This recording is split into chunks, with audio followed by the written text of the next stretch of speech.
High everyone, welcome to my channel Chiku digital. Chiku ডিজিটালে আপনাদের সকলকে স্বাগত। অবশ্যই চ্যানেলে নতুন হয়ে থাকলে সাবস্ক্রাইব করে বেল আইকনে ক্লিক করে রাখুন, যাতে সাথে সাথে নোটিফিকেশান পেতে পারেন। তো আজকে আমরা রোজভ্যালি টাকা সম্পর্কে যে টাকা আমরা অ্যাপ্লাই করেছি সার্টিফিকেটগুলো, সেগুলোতে টাকা ঢুকলো কিনা এবং স্ট্যাটাস চেক করব কীভাবে। স্ট্যাটাসে যদি রিজেক্ট দেখায় তাহলে এবার কী করব, সেই নিয়ে আজকে বিস্তারিত আলোচনা করব। তো আমাদের আবেদন করার সময় আমাদের যে সার্টিফিকেটটি দিয়েছিল, সেই সার্টিফিকেটের যে নাম্বারটি পড়েছে, সেই নাম্বার ধরে আমরা এখান থেকে সার্চ করব। তো সার্চ করার জন্যে অবশ্যই প্রথমে আমাদেরকে rosevalleyadc.com যে ওয়েবসাইটটি আছে, সেই ওয়েবসাইটে ক্লিক করব। ওয়েবসাইটটি খোলার পর আমরা এখানে দেখতে পাবো আপলোড সার্টিফিকেট এবং ইনভেস্টর। আপলোড সার্টিফিকেট যদি নতুন আবেদন করতে যান তাহলে আপলোড সার্টিফিকেট, এবং ইনভেস্টর হচ্ছে যদি স্ট্যাটাস চেক করতে যান। তো স্ট্যাটাস চেক করার জন্য ইনভেস্টরে যাওয়ার পর এখানে সার্টিফিকেট যে নাম্বারটি দেওয়া আছে সেটা আমরা এখানে এন্টার মারব। তারপর আমাদের যে ক্যাপচারটি দেওয়া আছে 6+2=8, তারপর সার্চ করব। সার্চ করলে পর আমরা এখানে নাম দেখতে পাবো এবং এখানে অ্যাকনোলেজমেন্ট নাম্বার, এবং এখানে দেখা যাচ্ছে your application has been found as incomplete অথবা ডিফেক্টিভ দেখা দিচ্ছে, অর্থাৎ এখানে কিছু একটা ভুল আছে। সে কী ভুল আছে সেটাও দিয়ে দিচ্ছে যে no IFSC code in the bank document, resubmit authenticate document.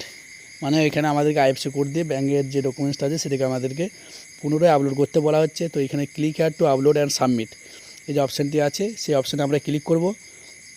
এবং ক্লিক করলে আমরা এখানে যিনি ক্যান্ডিডেট আছেন ওনার সমস্ত কিছু ডকুমেন্ট ডিটেলস এখানে আমরা দেখতে পাবো। এবং নিচের দিকে নামালে পর স্ক্রল করে নিচের পেজটি দেখতে পাচ্ছি। এখানে আমাদের যে ডকুমেন্টসের আপলোডের যে পেজটি আছে সেই পেজটি খুলে যাবে।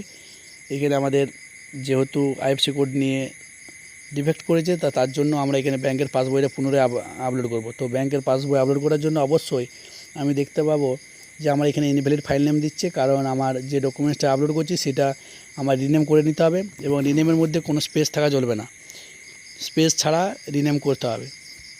যদি স্পেস থাকে তো সেটাকে রিনেম করে আমাকে পিডিএফ বা জেপিজি 2 MBর মধ্যে রাখতে হবে, তারপর এটাকে আমাকে আপলোড করতে হবে।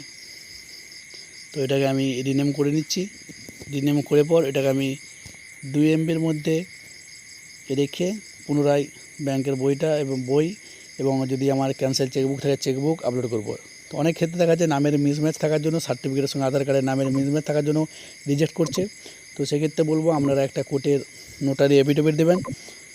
তো নিচে যে অপশানটি আছে এফিডেভিট, সেখানে গিয়ে ওটা আপলোড করবেন, তাহলে কিন্তু ওই রিজেকশানটা উঠে যাবে। এবং যাদের ক্ষেত্রে রিজেকশান আসে সেগুলো যদি পুনরায় সঠিকভাবে রিসাবমিট করা হয়, সেক্ষেত্রে কিন্তু টাকাগুলো খুব শীঘ্রই পাওয়া যাবে। তো এখানে আমি আপলোড করে তারপর এখানে আমি যে চেক বাটনটি আছে চেক বাটনে ক্লিক করে সাবমিট করে দেব। যারা এখনও পর্যন্ত আবেদন করেননি আপনারা অনুরোধ আপনারা আবেদন করে দিন। টাকা কিন্তু অনেকে পেয়ে গেছে, অনেকবার ধরে টাকা দেওয়া হয়ে গেছে। তো যদি এখনও বাকি থাকে আপনারা এখানে করে সাকসেসফুলি সাবমিট করে দেবেন, সেক্ষেত্রে খুব শীঘ্রই কিন্তু টাকাগুলো পাওয়া যাচ্ছে। এবং অনেক ক্ষেত্রে দেখা যাচ্ছে পেন্ডিং শর্টলি লেখা রয়েছে, সেগুলোতে এখন করার কিছু নেই। তো যতদিন না কোম্পানি থেকে ওগুলো রিজেক্ট বা সাকসেসফুল করছে ততদিন পর্যন্ত আমাদের কিন্তু ওইগুলো ওয়েট করতে হবে। তো আপনাদেরকে সকলকে অনুরোধ, অবশ্যই ভিডিওটিতে লাইক করবেন, শেয়ার করবেন এবং চ্যানেলটি সাবস্ক্রাইব করে রাখবেন। ধন্যবাদ।